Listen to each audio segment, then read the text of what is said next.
Hi guys, we have here 07 Ford Transit. Ang problema nito, turbo failure. So, tawagan natin yung may-ari nito. Saan ba ito? Yung wheel daw, nakalagay dito sa may wheels. Passenger side. So, pumunta na siya sa trabaho, hindi na siya nagtatrabaho, nagtatrabaho din ng tao. And then, yeah, we're gonna be changing the turbo. It's a turbo failure guys, bad unit. So, we're gonna be installing, changing this turbo here. So, ang ano nito is dito. Ang kanyang dito. Turn left, turn right, and then sabay pull up. So, dito, ang kanyang turbo. Papalitan natin. Sobrang bigat ito. Medyo masikip ito guys. Masikip at saka medyo madugo yung labanan dito. Dahil ano yun. Yun naman pagka turbo talaga yung masira. It is very very challenging and it's very very like complicated. Okay. So, ito. Palitan natin ang turbo.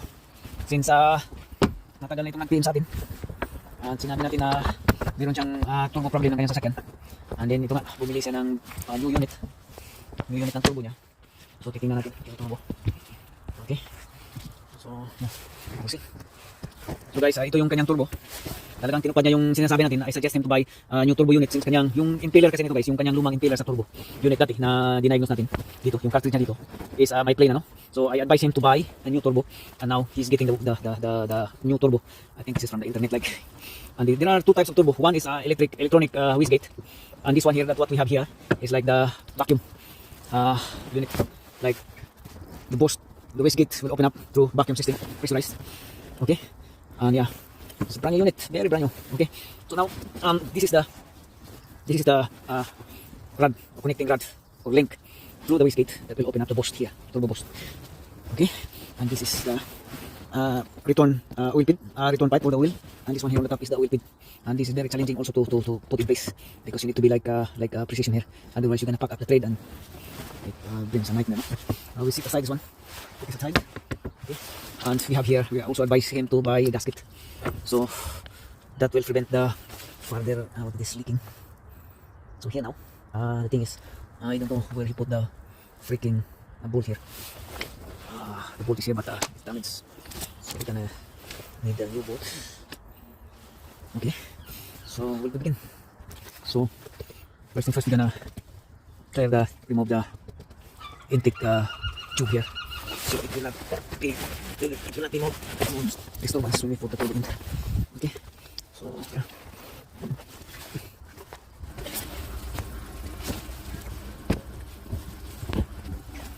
So first thing first, we're gonna have to clean the intake here.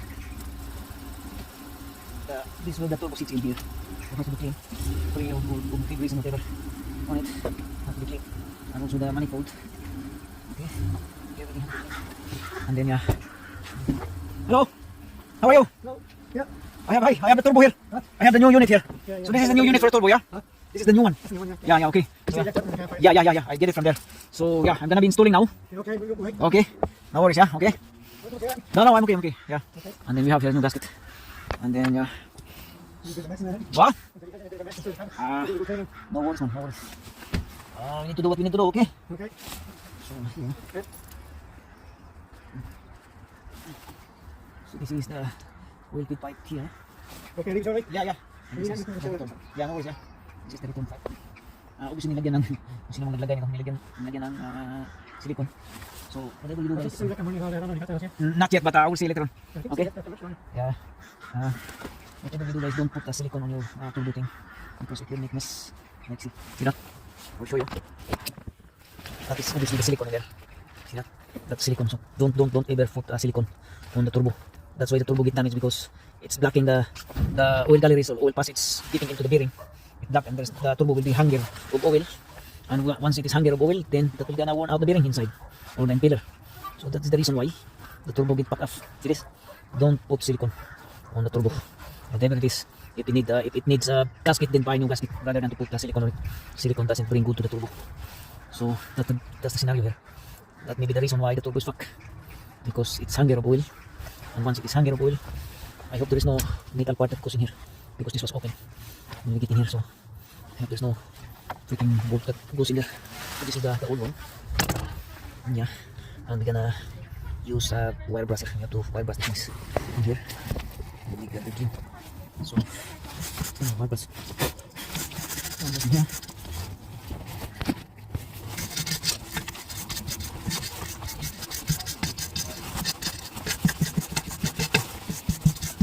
This turbo plants that's going to sit in, and it has to be like perfect surface in here, so it will turbo will not leaking. It has to be perfect surface. Okay. So as I said, I don't ever put silicone on the turbo because that will mess up the turbo in the long run. Okay, that's it. Okay, it's clean now. And whatever you do here, just don't put what it is. When installing turbo, don't put brake cleaner or spray brake cleaner. Do not put spray brake cleaner or WD-40 or any type of oil, because or any type of liquid, flammable liquid here, because it will burn out. It will heat up and it will the converter, and then it will cause fire. Okay, this will turn to red hot. This one, if you put flammable liquid in here. So it's clean, and we're gonna be installing here gasket on it. Sits in the new gasket. So the gasket has to be like sitting in like that, like so, like that, and yeah, okay. So it's sitting like that. On that side should be in, and in this triangle should be sitting on the manifold, the intake manifold. I mean the exhaust manifold side. Okay, like that. Or the other way around. Like that. So in that case, so you know this kind of circle pins that have to be facing that side, like that, and the new turbo will sit in here and make a formation like the same as here. Okay, don't get messed up with the arrangement of this one, the setup, because if you put it wrong, the gasket, if you put it wrong, setup, then it will not good. It will leak. So has to be the, you know, the like circle bumpy. See here, it should be facing on the new turbo. Yeah. Okay, and then yeah, you're gonna get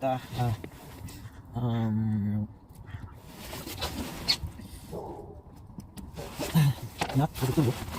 You get a nut. Okay. Okay.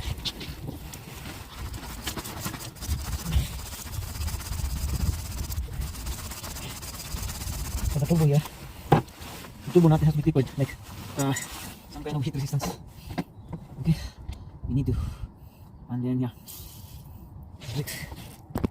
So luckily we found nut that is good in here. The turbo plants is consisting of 16 mil nut on the DPF or the catalytic converter side, or the DPF side is consisting of 16 mil, and the other side on the what is the exhaust manifold is kind of here. The nut is like a 13 mil, and there are 2 nut and 1 bolt here that is 13 mil. So first thing we're gonna put up the magnet here, so we will confirm that there is no debris or metal thing inside.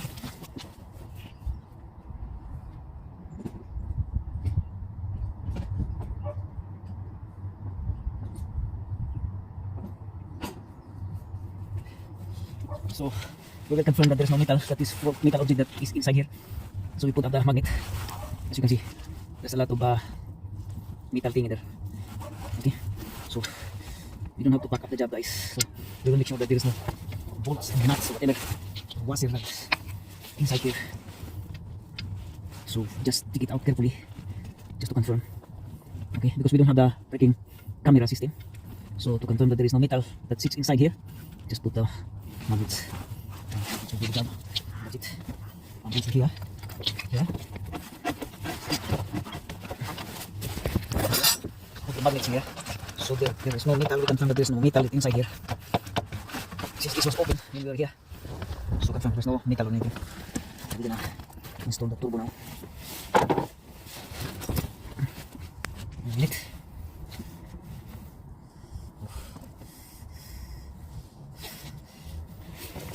Keep it here.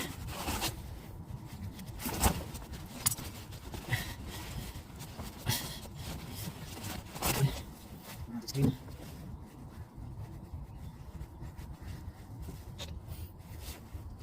So remember guys, you know these bumps here? Just down, the bump should be facing on the new turbo unit.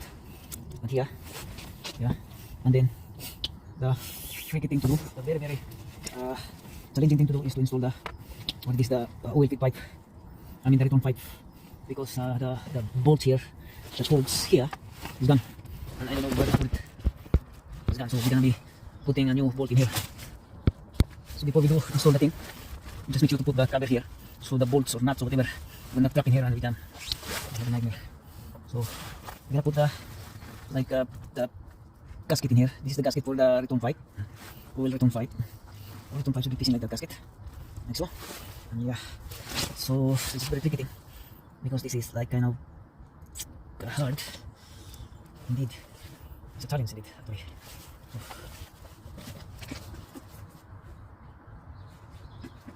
but, only thing you need to do is just take your time when you're installing the turbo, no? Because you don't want to get messed up with this one, because this is a very delicate thing to do. You need to have precision here. Precision. Oh god. That's the thing. To find out now. Slide on. So we're gonna put here.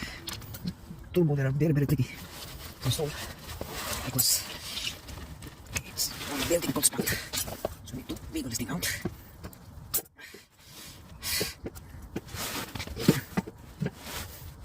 Hopefully it's some kind of push in here, like that push, and then push into the other side so it will fall onto the next.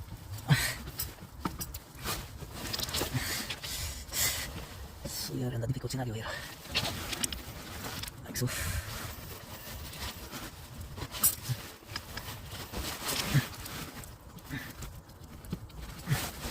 We're gonna remove the bolt actually that holds the thing.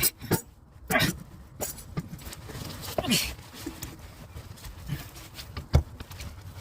Take your time here, guys. Don't put like this up here. So bolt. Oh no, the bolt is being sandwiched and it's kind of hard to remove. So we need the best solution here. So we're gonna remove the bolt that holds the DPF, so we can swing around. Okay.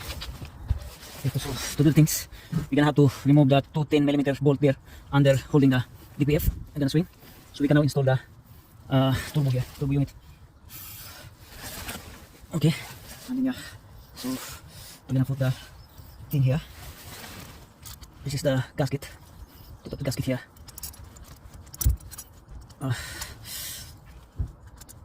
So gasket like that. And once you set up the gasket, you're gonna have to install now the turbo unit itself. Okay, and then you slow it down,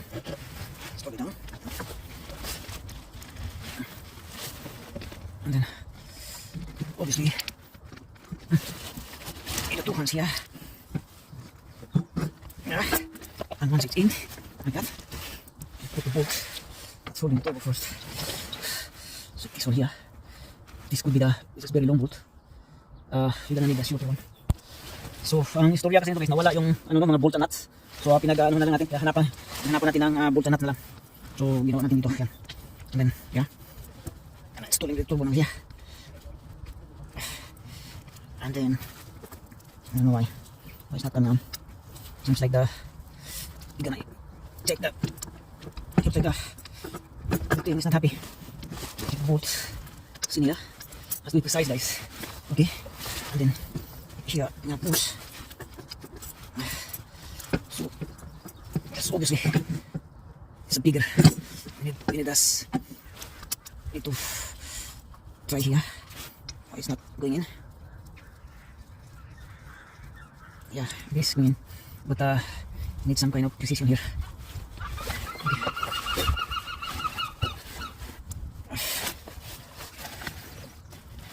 Really precise. Putting this thing in.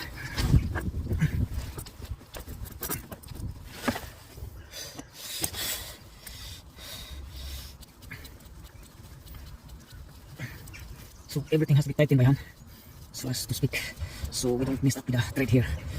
Okay. So this one has to sit in first, and then once it's sit in, then we're gonna reposition the return pipe. Return pipe has to be in a good spot also.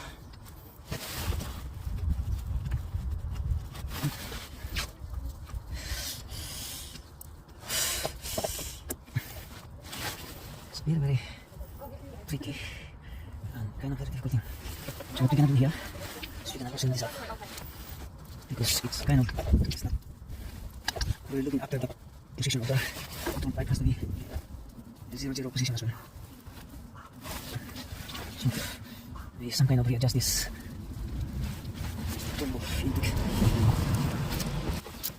Take it out again this job takes time.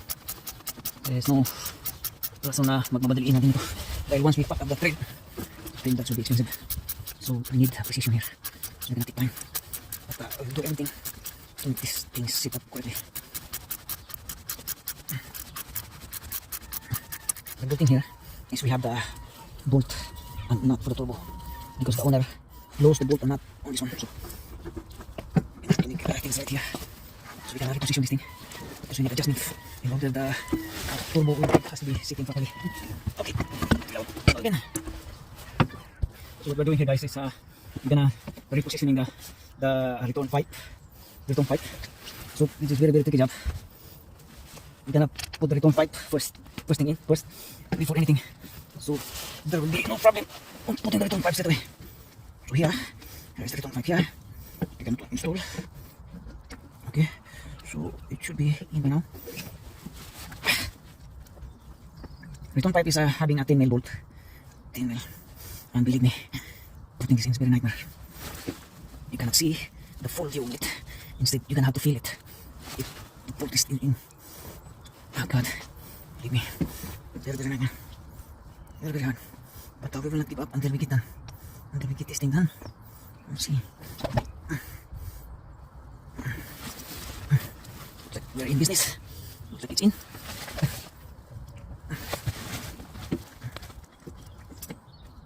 Yeah, put it in. Just gonna give it around.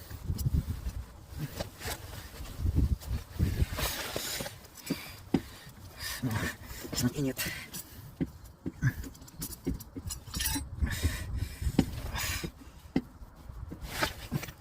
It's not in by now.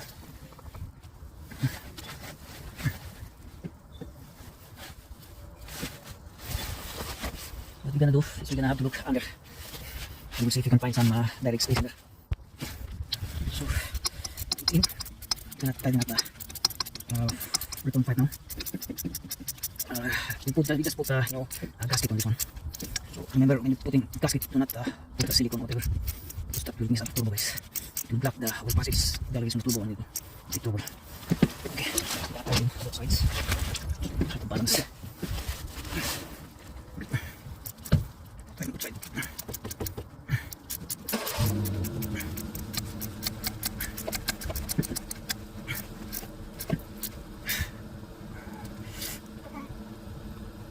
Okay, so once the bolts stop turning, tighten the other side as well, as you saw.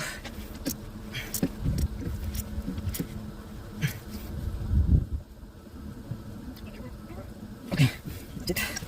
Now we're ready to install the next part. This is we're doing the intake manifold first. So, to look here, gasket came down, obviously. So remember installing the turbo guys, the gasket, see this like a round thingy, like a pump, this is on the turbo side, and this one here is for the manifold side. Yeah.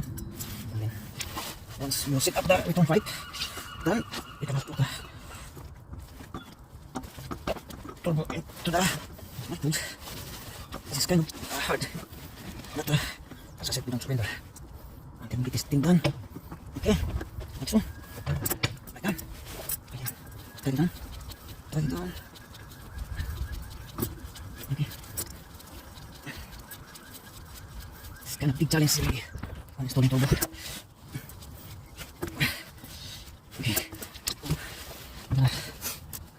Tight it down here on top so it will reposition. It will have reposition itself once this is tight. Tight the rest of it. And you know, like tighten turbo bolts and nuts, they have to be what it is, on both sides, like balance, tighten the balance, so you will not miss that thing. So I'm gonna have here, let's put here. I'm gonna need some extension. I'm gonna fix so extension here.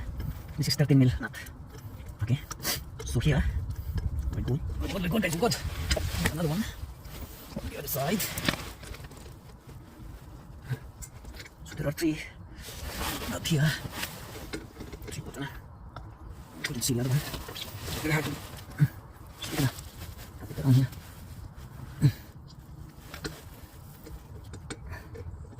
This thing's on the very hard position here. Oh God. This side's very hard. So very tough spot here. Like.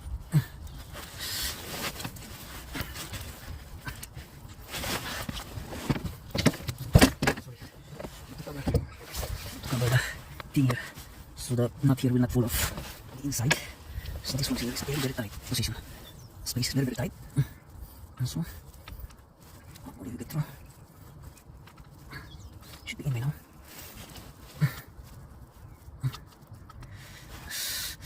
Yeah, yeah, yeah, yeah, yeah. Really, really hard. I'm gonna swap it around. This one on the other side seems like this one is very, very good. Better than the other. I'm gonna swap the nut here. This one here. Small hands actually needed here, but we can manage this thing here. Not only, oh, see that. That's very nice. So guys, I'm ready to the other side. I have abandoned it just to get the freaking bolt. I mean, not on the exhaust manifold there. We're gonna continue doing here the other side as well. Okay, has to be hand tight everything because we punching through the what it is ratchet. Has to be hand tight. This is hand tight. What it is? Gonna tighten up here. Tighten. And next side here.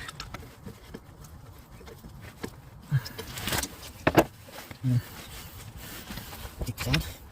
We're gonna position the nut here now on top side.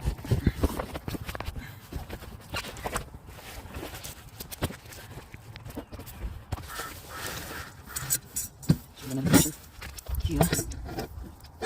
Make sure the gasket is in. Okay. Position. Okay.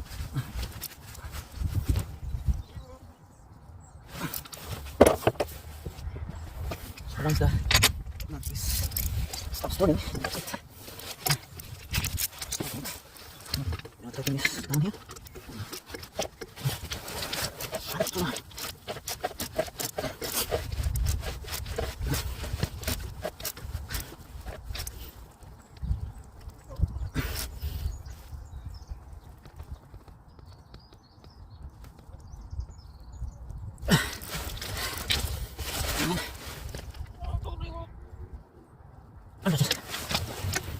Finalize job, guys.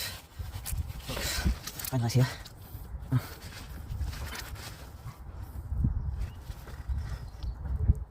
Okay. I'm gonna go down. Go right in that one.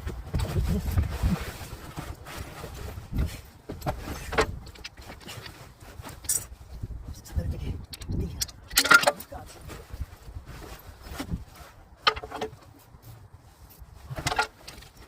Take a moment.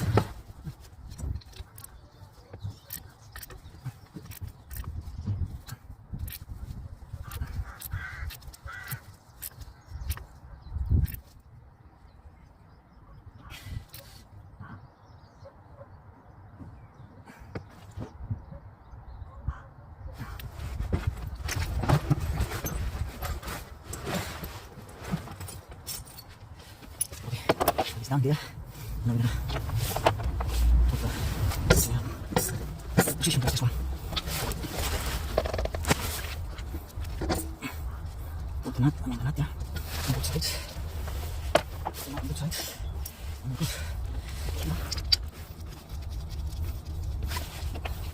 the nut it's not playing in, so don't push it. Otherwise, we'll have a nightmare on this one. So it has to be hand tight altogether.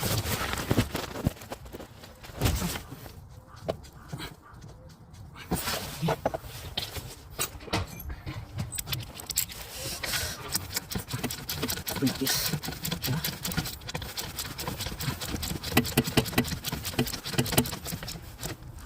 Obviously, we tighten the very easy thing to do here in order to bring up the other bolt to go up. And one is going up. Then that's the thing to do. Then you know, tighten everything and that's it. Okay. We need extension here. So this is extension. Then we're using extension.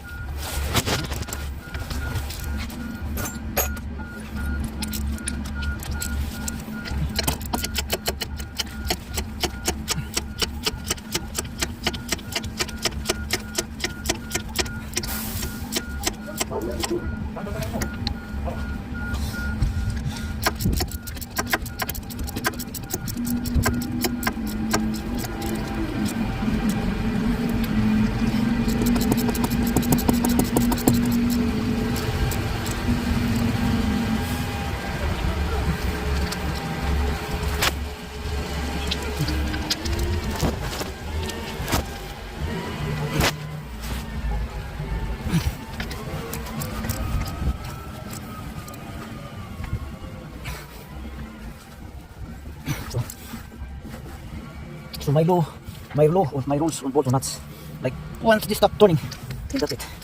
Cannot be pushed hard anymore. Otherwise it will snap or it will destroy it. That's it. And the next one here, we're gonna install the oil pipe here. Oil pipe is also a challenge because it is also nightmare because the thread has to get in by hand. And then it does, since we have the new washer here, we're gonna install new washer again. We're gonna remove this old washer. The new one here.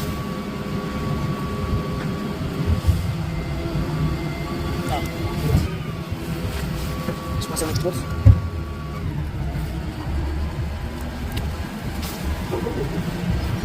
Leave it now. Just put the original one. Yung washer.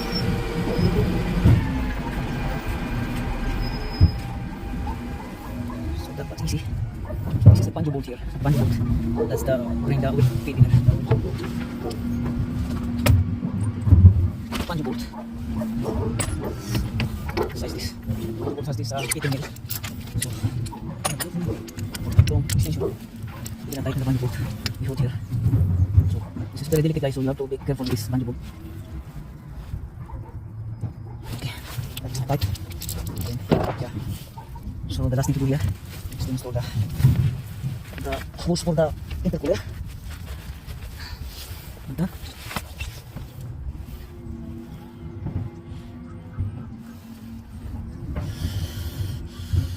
Oh God.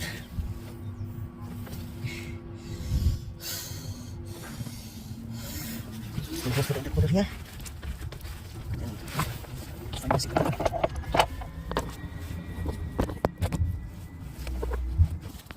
Intercooler here.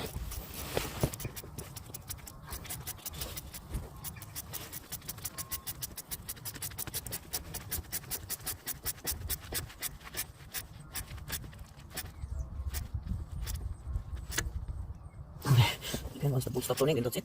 Okay. So we're gonna put in back there the intake, air intake for the turbo. Like we have here gasket as well. Open the gasket. Nice. Yeah. There is a rubber gasket that holds in there, but we just put the new gasket. Put the new gasket in. So to avoid the benefit of the doubt that there will be no pressure leak in there. Okay. So, same as always, it's very tight position. Oh, God. It's freaking beautiful. Very good fit.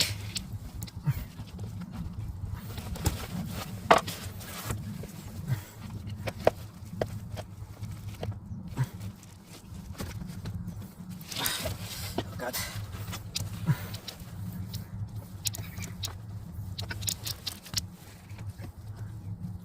I normally speak the name of God when I am in very difficult situation, and when you speak out the name of God, then everything goes easily. I don't know.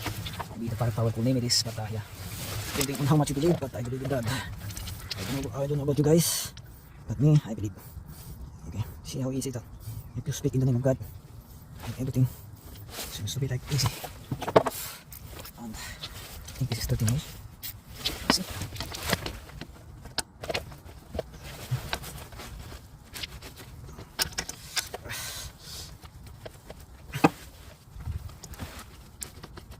Sleep. So, okay, follow next. See what? So, what we're doing here now is installing the air intake for the turbo. And this thing is bolt in here. If we don't tie it down, then take it at the turbo.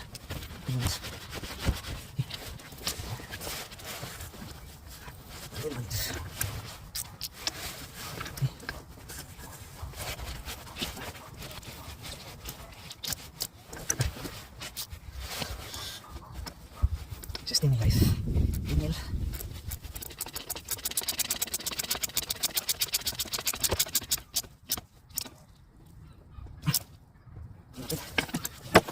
And then, yeah.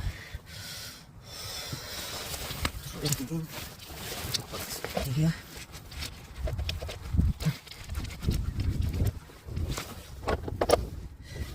This is going to be here.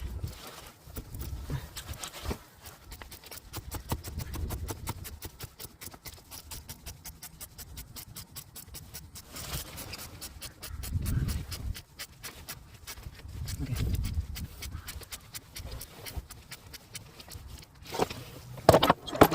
After we install the thing,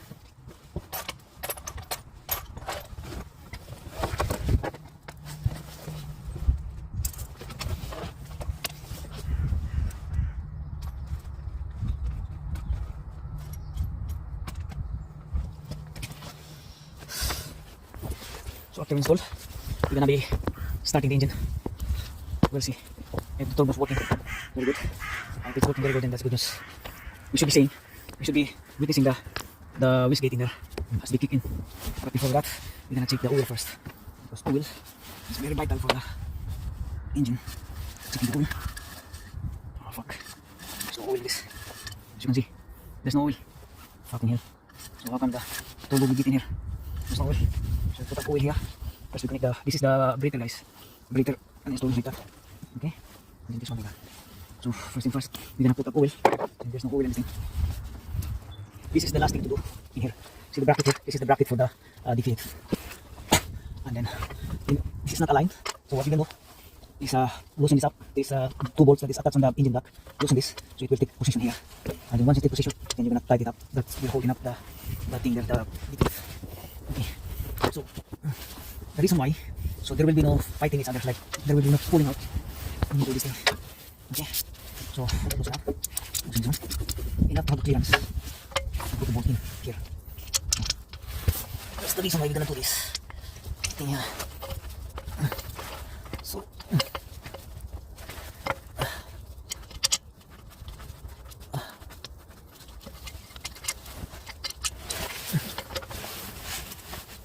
loosen this up.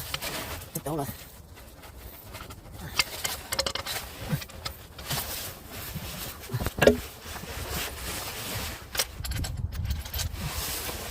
Very on a very difficult scenario here. What we're doing.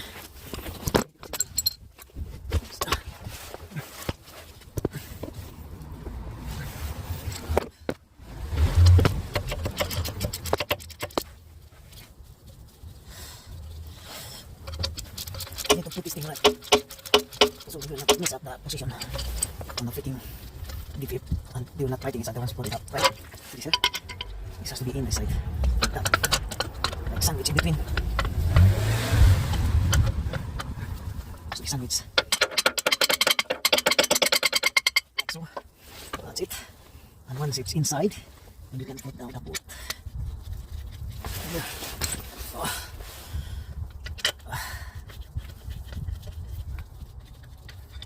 Bolt is in here.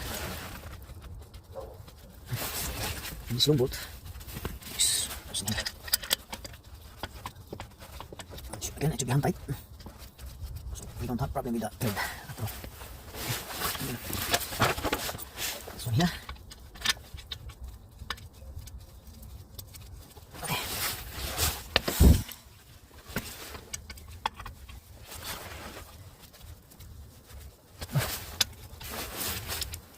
And we're gonna tighten up the bolt on the engine block side. So we're like on the position.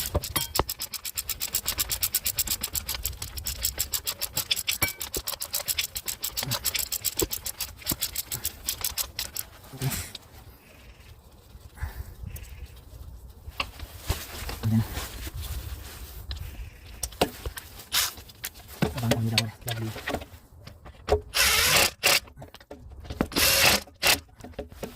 Okay, just flip ups. That's it. It's tight. And now we go. We're gonna start up the engine. So we'll check the oil again. Before there was nothing. We put oil about 3 liters now. So that is half, so that's better than nothing as it was before. So we're gonna jumper this thing. So since there's no fucking, this was sitting down a very long time.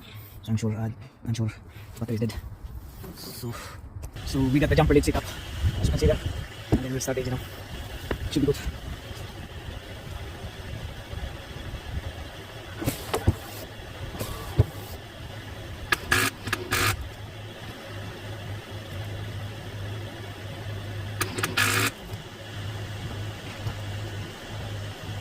The battery is really bad, guys. It doesn't, it will take some time because the battery has to be charged.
Oh god, bad battery. So it's bad battery, guys. It won't start, it won't kick in. So what we're gonna do now, we're gonna call the owner and then get the new battery. The good thing here is turbo. It's done. That's it, guys. Turbo transit. Ford transit 07. Turbo done.